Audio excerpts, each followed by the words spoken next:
Hello guys, பார்த்தீங்கன்னா 3வது நாள் ஃபீல்டுக்கு கிளம்பியாச்சே. இன்னைக்கு குன்னூர் போகிறோம்.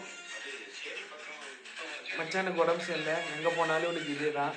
என்ன பண்ணுறதுன்னு தெரியல. பையனுக்கு வந்துட்டு ஹெல்த்தியான ஃபுட்டு ஏதாச்சும் தான் சொல்லுங்கள். நோய் எதிர்ப்பு சக்தி கொஞ்சம் கம்மியாக இருக்குன்னு வச்சுக்கோங்களேன். என்ன தான் பண்ணாலுமே கொஞ்சம் எப்படி சொல்கிறது, மாத்திரையில் வேண்டாம், எப்படி சொல்லணும்னா சப்பிக்கிட்டே குறையணும். அந்த மாதிரி இருந்தால் ஏதாவது சொல்லுங்கள். ஏன்னாப்பா காய்ச்சல் அடிக்கிற மாதிரி இருக்குது, உடம்பு சரியில்லாமல் இருக்கான் பையன், அவ்வளோதான். இது 3வது நாள். பரவாயில்ல, நாங்கள் பார்த்துக்கிறோம் காய்ஸ். போயிட்டு ஃபீல்டு எப்படி இருக்குன்னு பார்ப்போம்.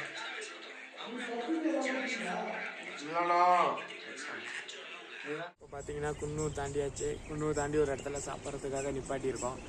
மச்சான் பார்த்தீங்கன்னா ஒன்று கொட்டிகிட்டு இருக்கான். கார்த்தே, ரோட்டில் எதுக்கு அப்படி பண்ணிகிட்டு இருக்க? தண்ணி தெரியுதா? ஆமாம் கைஸ், யூரின் போயிட்டுருக்கான். அப்புறமேட்டு யூரின் போயிட்டு சாப்பிட போனோம். அப்புறம் தான் ஃபீல்டு இன்னும் ஒரு 1 hour ட்ராவல் இருக்கும் போல். பயங்கரமாக தூக்கம் வருது காலையிலேயே. வேலைனாலே தூக்கம் தான் வருது.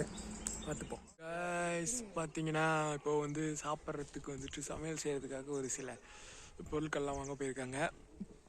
அங்கே பாதியில் இறங்கிட்டோன்னா இறங்கி நிற்கிறோம். சூப்பராக இருக்குது பாருங்க இடம். வேற மாதிரி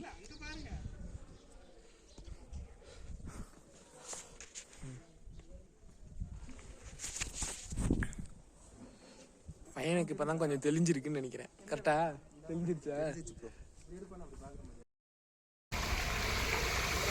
பார்த்தீங்கன்னா தண்ணி வடிக்கிட்டு உள்ள போய் பாருங்க. எங்கேருந்து தண்ணி வருதுன்னு தெரியல.